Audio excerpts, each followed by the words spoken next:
And So, Notes on the Bible and Religion. Episode 45, Soul Time. There's a phrase, all hands on deck. It is an old naval saying calling all sailors to come topside of a ship. Hands here is an example of a literary device called synecdoche, which signifies that a part of something represents the entirety of something.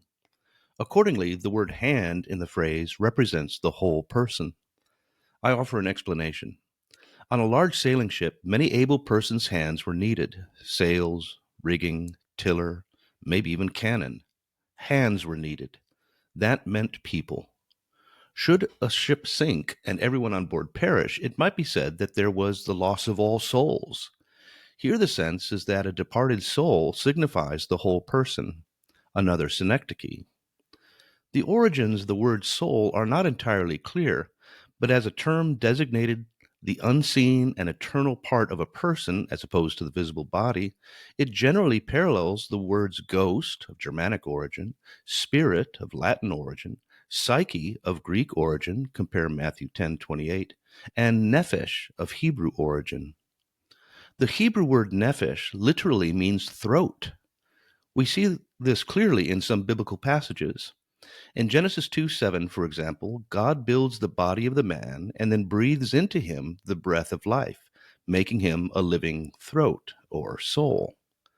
In the beloved 23rd Psalm, the still waters restore a thirsty throat or soul, verses 2-3. There are other examples.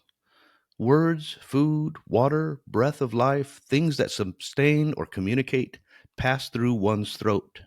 Small wonder it came to mean soul. So why this soul talk? Halloween was just a few days ago. October 31st to November 2nd is known as All-Hallowtide in the Christian tradition. It comprises Halloween, All Saints' Day, and All Souls' Day.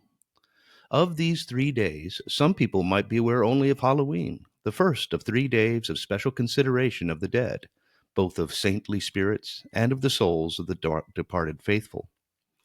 Halloween, meaning the evening before All Hallows or All Saints' Day, seems to have been pagan in origin, deriving from Gaelic harvest festivals.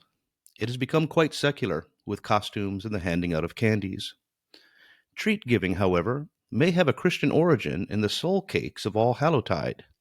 These sweetly spicy breads were given to children and the poor and others who went door to door offering prayers for the bread givers, their friends, and their departed loved ones in exchange for the cakes.